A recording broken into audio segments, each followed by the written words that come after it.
It's funny. Some of the most important documents in history weren't born from some grand visionary plan. Nope, a lot of them were actually emergency solutions, just drafted in a crisis to solve a problem that was staring people right in the face. And today, we're looking at a perfect example of this, the Mayflower Compact. It's a document that laid the groundwork for American democracy, all because a ship got seriously lost in a storm. To really get this idea, it helps to think about another famous document, the Magna Carta. That was basically a deal hammered out to stop a massive fight between English nobles and their king. Well, the Mayflower Compact was a lot like that. It was an act of pure crisis management. The people who wrote it weren't thinking about creating a nation, no way. They were just thinking about how to survive the winter. Their goal wasn't nation building, it was just basic law and order. And that's really the heart of our story today. This was a completely accidental precedent. The folks who wrote the Mayflower Compact had absolutely no clue they were setting an example that would echo for centuries. They were just trying to hold their tiny community together. Okay, so to understand how it all went so wrong, we first have to look at how it was all supposed to go so right. See, this journey didn't start in chaos. Actually, it was the exact opposite. There was a very clear, very official plan in place from the get-go. At the center of that plan was something called the Royal Patent. You can think of this as their official permission slip from King James. It spelled out everything: who the leaders were, where they were legally allowed to settle, and, this is key, the Virginia territory, and how they'd be governed under English law. They had a perfectly good legal framework all ready to go. But then, well, the Atlantic Ocean had other ideas. Vicious storms just battered the Mayflower, blowing it hundreds and hundreds of miles off course. So instead of landing in sunny Virginia as planned, they ended up making an emergency stop way up north in what we now know as Cape Cod, Massachusetts. Their entire plan was, quite literally, sunk. And that little navigational oops created way more than just a geographical problem.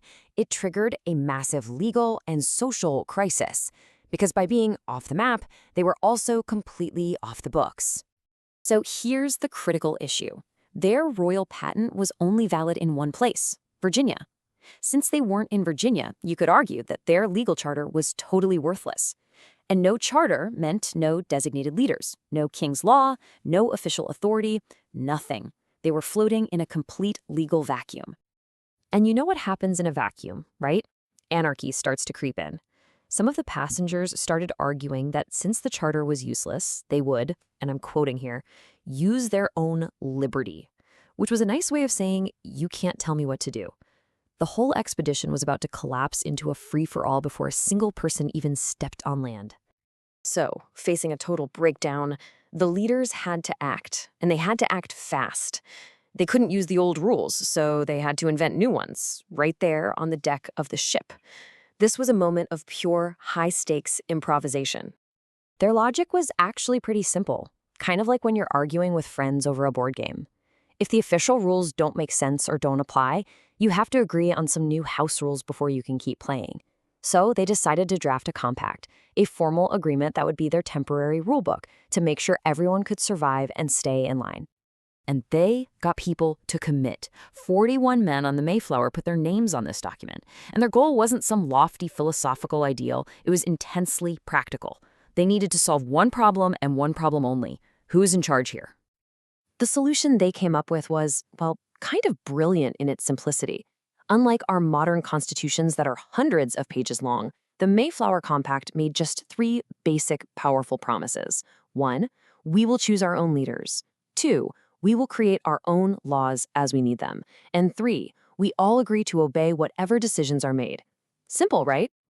And the engine that made it all work was pretty revolutionary for its time and place, majority rule. Basically, decisions would be made based on what more than half the guys voted for. This set up the idea that the will of the group was more important than the will of any one person, which made sure they could all move forward together. Now, it is really important to point out that this was an act of survival, not an act of rebellion.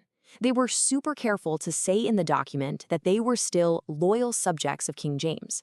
They weren't trying to break up with the king, they were just trying to plug the giant legal hole created when their ship got blown off course. And out of that very practical short-term fix, something incredible and totally unintended was born. This little solution for a tiny, stranded colony would actually go on to set the standard for a future nation. Now, let's be clear, the idea of self-government wasn't just invented out of thin air on the Mayflower. It was really an adaptation of ideas they already knew from back in Europe. They were basically borrowing concepts from how old medieval free cities ran themselves and how corporate trading companies were governed, and then they applied those ideas to their brand new situation. And in the end, that improvised agreement from 1620 became an incredibly powerful precedent.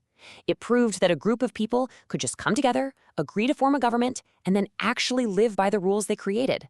And that core idea, well, it paved a direct path to the United States of America more than 150 years later. So let's just trace that incredible chain of events one last time. The trigger, a storm blows them off course and makes their legal patent useless. The dispute, passengers threaten to just do whatever they want. The solution, a simple, written agreement based on majority rule. And the result, the accidental creation of a template for democracy in the New World. It really leaves you with a fascinating question to chew on, doesn't it? How much of our world, our laws, our entire societies are shaped not by some grand visionary design, but by ordinary people in extraordinary circumstances just trying to figure out the best way to solve the problem that's staring them right in the face?